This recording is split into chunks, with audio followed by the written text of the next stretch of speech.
JetNation. This is GreenBean and I'm in a good mood. Stick around. Alright, JetNation, again, this is GreenBean. Like and subscribe if you want to hear more good news like what's about to be dumped all over you.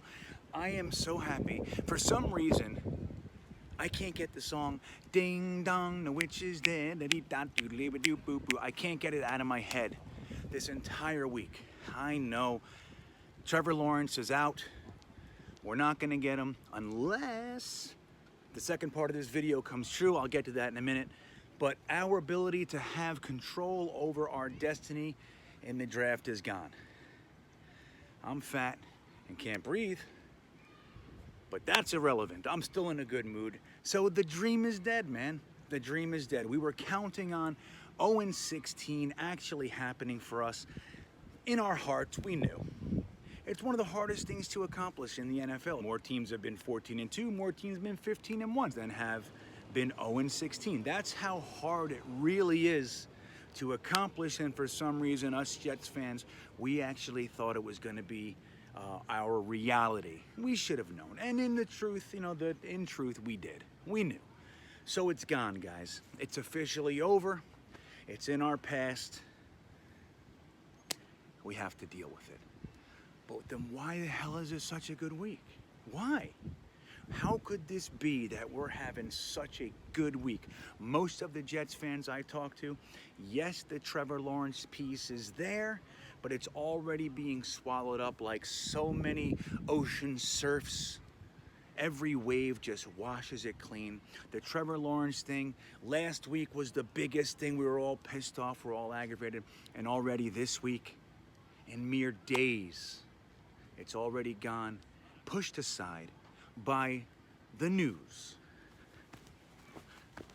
I can't even not dance when I say it. Adam fucking Gase is gone. You understand? This guy's gone. Adam Gase is gone. He's gonna be gone. We're gonna watch one more game merely because the Jets are respectful. They don't have to keep this guy. They could have Dan Quinned him. They could have Bill O'Brien'd him. They could have Mike McCarthy'd him. They could have Patricia'd him, Matt Patricia'd him, but they didn't. Why? I believe it's because they wanted the best shot at the tank. But even with that aside, it's because they're just not going to dump the guy before the season's over. They're just going to let him finish, and they're going to let him go. So I will say this.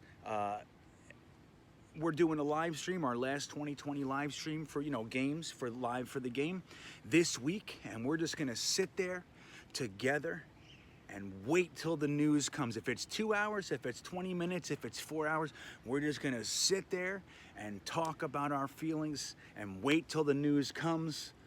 So we're together when Adam Gase gets fired. We're going to do it. We're going to sit together. So hopefully you can join us for that. But the thing is, that's not even the best news. That's not even the best news.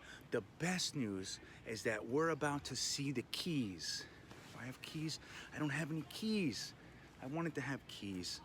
The best news is that Joe Douglas is going to be handed the keys to the kingdom. We'll get into all that later. But the rumor that tickles me to death, is that the Patriots just might be considering Adam Gase for their quarterback coach. Because of the fantastic job he's done with quarterbacks not named Peyton Manning. Tell me why this guy would ever be considered, because Bill Belichick is a genius. I know we'll be hearing that from certain posters. Clearly, the Bill Belichick knows something that the Jets don't, and that Jets fans are stupid. Good. Let us be stupid. Let Bill Belichick grab this guy who is, from my perspective, the quarterback destroyer.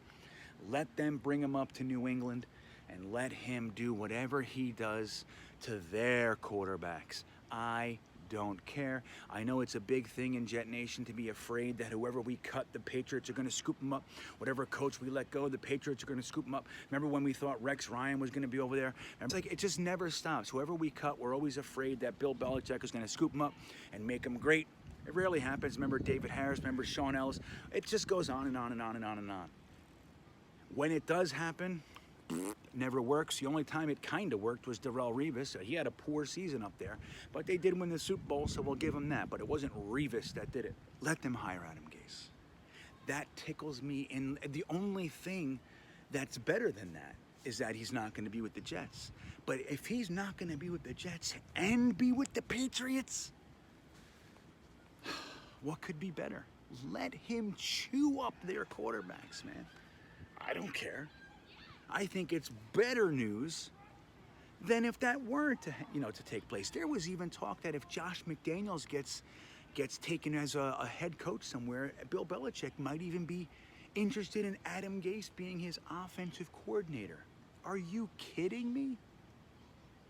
What could make us happier than Adam Gase's 32nd ranked offense up in New England? What could make us happier? Nothing. So far in this video, we have Adam Gase and Dowalaga's.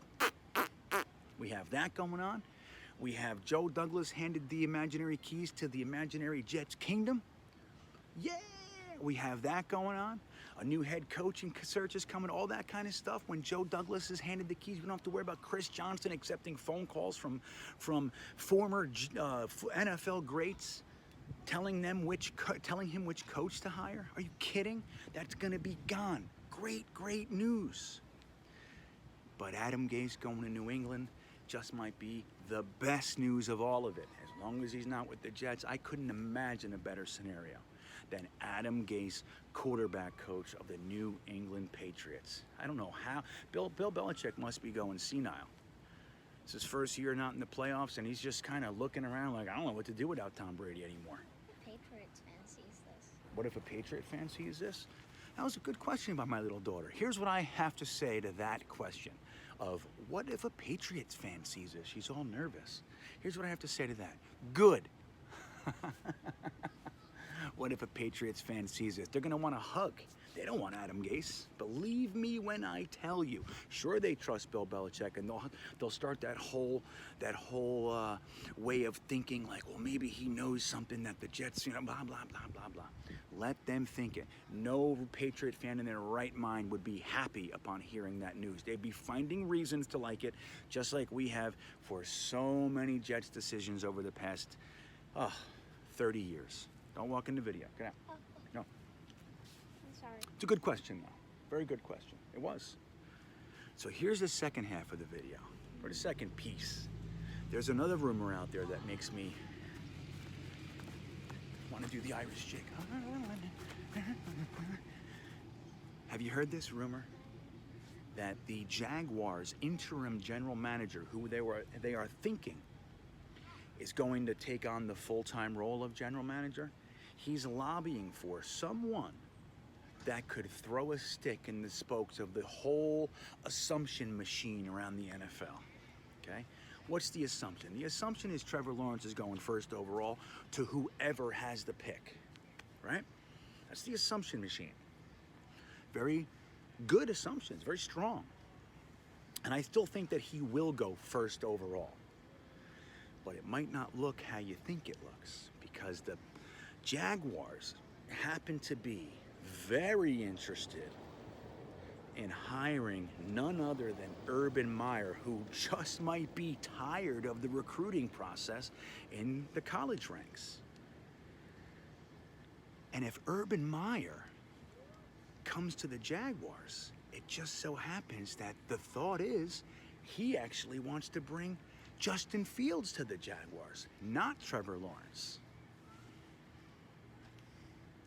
Wouldn't this be a fun twist of fate? So Urban Meyer gets hired by the Jaguars. He actually likes Justin Fields more than Trevor Lawrence, so they're going to want to maximize their value. They're going to still want their quarterback, Justin Fields, but they'll want to get that haul of picks that Trevor Lawrence would warrant. Makes sense. And I even heard somebody saying that they think the Jets would give up both of this year's firsts and both next year's firsts. Technically speaking, the value for the greatest quarterback prospect to ever come out of college, it would be there, right? What are 4 first-round picks for a 20-year franchise quarterback like him? Think about having Peyton Manning or Tom Brady or Russell Wilson or Drew Brees or somebody like that for 20 years. Is 4 first-round picks going to outweigh that value? No. I wouldn't want to see it happen, but that's the stuff I'm hearing. But this is what I have to tell you, Jet Nation. Knowing if the Jaguars want to trade out the first overall pick with Trevor Lawrence sitting there, that says one thing. They want the other guy. They want Justin Fields. Do you think they're going to be willing to risk going back to 3, 4, 5, 6? Hell no. They're not going to lose out on Trevor Lawrence and Justin Fields. No way. So that makes their trading partner us. The only team that they would be willing to go back to is us. There's power in that. And as we've seen from many Joe Douglas negotiations and trades and all that sort of stuff, this guy's not afraid. This guy knows the value. So do you think he's going to give up? He's going to trade Jamal Adams and everything else he's done just so he can move up one spot because his stupid team couldn't lose a game against a playoff team? No, he knows why they want to move back, and there's value there and power there. So the Jags would have to accept maybe a second to move up one spot. I'd do that. Second and a fourth. You think he's going to give him his first, his number 2 pick, his second first-round pick, his second-round pick, his third-round pick, or take those off and next year's first? And no way. And he doesn't have to, because screw you. We already thought we weren't getting Trevor Lawrence. We're good with Justin Fields. We're good with Wilson. We're good with Sam. We're good. That's the way to play it. You want to move back and get Urban Meyer's sweet dreams? You want to get that guy? Good. We'll work with you, but don't think you have any leverage over us. We don't need Trevor Lawrence. We'd like him? Sure, I'll give you a second. So how sweet would it be? How sweet would it be? How sweet would it be if we lose Adam Gase, we lose Darryl Loggins, Joe Douglas becomes the actual GM, hires a legitimate coach like Matt Campbell, and we still get Trevor Lawrence from throwing him some of the change, hanging around under the mats of our car? It's possible. The NFL's a weird place, Jet Nation. Enjoy the day. Happy New Year, huh? 2020's been nuts. I'm looking for a fresh start. If we all just think like that together, 2021 is fresh start. It can be a fresh start. Let's do it. Let's put the viruses and the divisiveness and the Jets' history in the past in one little suitcase and throw it out the back window. Throw it out the back of the truck. And let's walk into 2021 fresh with Joe Douglas as the undisputed boss of the Jets and all the cool things that could potentially bring.